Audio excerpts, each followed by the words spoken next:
Hello dear student, welcome back to my channel pharma study का. तर आजच्या लेक्चरमध्ये आपण पाहणार आहोत anti hypertensive drug. Generally anti hypertensive drug म्हणजेच काय, तर त्याच्या आधी आपल्याला माहिती असलं पाहिजे what is the meaning of hypertension. ठीक आहे. सो हायपरटेन्शन म्हणजेच काय की high level of blood pressure. Generally normal जो ब्लड प्रेशर असतो तो असतो आपला 120/80 mm/Hg. ठीक आहे.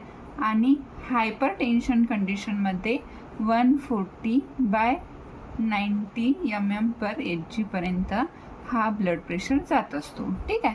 सो ही नॉर्मल व्हॅल्यू झालेली आहे. नॉर्मल व्हॅल्यूपेक्षा जर जास्त ब्लड प्रेशर इन्क्रीज होत असेल तर त्याला आपण हायपरटेन्शन म्हणत असतो. तर मग हायपरटेन्शनची ट्रीटमेंट करण्यासाठी आपण जे एजंट्स घेत असतो तर त्याला आपण अँटी हायपरटेन्सिव्ह ड्रग्स म्हणत असतो. ठीक आहे. So high level of blood pressure is known as the hypertension and those agent which are use to treat the hypertension is known as the anti hypertensive drug. तर इथे आपल्याला दोन conditions करायच्या आहेत. हाय लेवल जर झालं असेल तर त्याला आपण हायपर म्हणत असतो आणि लो लेवल जर झाला असेल तर त्याला हायपो म्हणत असतो. ठीक आहे. फॉर एक्झाम्पल इथे 140/90 mm/Hg ब्लड झालेला आहे म्हणून त्याला आपण हायपर टेन्शन म्हटलेलं आहे.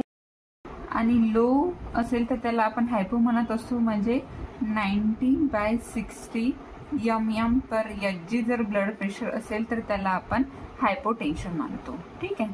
सो ह्या दोन गोष्टी तुम्हाला क्लिअर झाल्या असतील. हायपर टेन्शन म्हटलं तर हाय लेवल ऑफ ब्लड प्रेशर आणि हायपोटेन्शन म्हटलं तर low level of blood pressure. ठीक आहे. सो मग याच्यानंतर आपल्याला माहिती असलं पाहिजे की टाइप्स काय आहेत. Types of hypertension.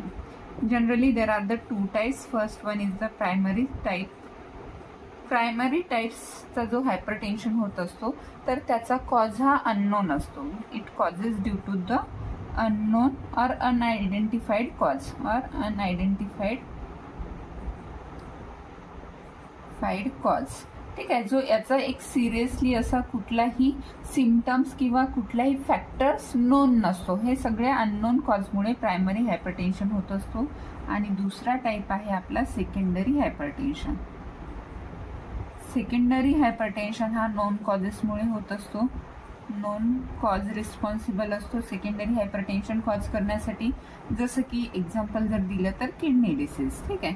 सो आपण कालच्या लेक्चरमध्ये शिकलो आहोत की जे रेनिन अँजिओटेन्सिन अल्डोस्टेरॉन सिस्टीम शिकली आहे तर त्याच्यामध्ये आपण सांगितलंय की किडनी ही रिस्पॉन्सिबल राहत असते for the reabsorption of the sodium chloride. ठीक आहे. जर सोडियम क्लोराईडचं कॉन्सन्ट्रेशन ब्लडमध्ये जास्त झालं असेल तर तो हायपरटेन्शन कॉज करण्यासाठी रिस्पॉन्सिबल असतो किंवा हायर ब्लड प्रेशर कॉज करण्यासाठी रिस्पॉन्सिबल असतो. ठीक आहे. सो मग हे सगळं आपण पाहिलेलं आहे. Definition, normal value of the blood pressure, higher value of the blood pressure, then lower value of the blood pressure. After that types of the hypertension पाहिलं आहे. देन त्याच्यानंतर आपल्याला पाहायचं आहे. तर नंतर आपण पाहत आहोत फॅक्टर्स अफेक्टिंग द हायपरटेन्शन. तर पहिला फॅक्टर्स आपण सांगितलेला आहे एज.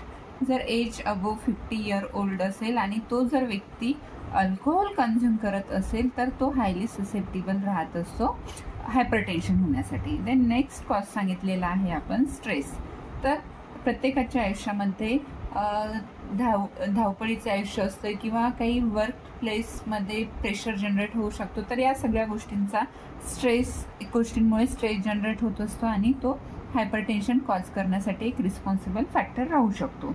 देन तिसरा फॅक्टर आहे जेनेटिक किंवा त्याला आपण काय म्हणू शकतो, हेरिडिटरी. ठीक आहे. सो जेनेटिक जर एखाद्याच्या फॅमिली हिस्ट्रीमध्ये हायपरटेन्शनचा कॉज असेल किंवा जीन्स प्रेझेंट असेल तर मे बी नेक्स्ट जनरेशनमध्येही तो हायपरटेन्शन कॉज करण्यासाठी रिस्पॉन्सिबल राहत असतो.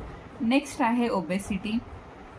ओबेसिटी म्हणजेच काय की तुम्ही हाय क्वांटिटीमध्ये फास्ट फूड कन्झ्युम करत असेल, हेल्दी फूड कन्झ्युम करत नसेल आणि तुमची जी फिजिकल ॲबिलिटी आहे तर ती फार कमी झाली असेल, एक्सरसाइज तुम्ही करत असेल, ओबेसिटी इन्क्रीज झाली तर तो एक रिस्पॉन्सिबल कॉज असणार आहे हायपरटेन्शन कॉज करण्यासाठी.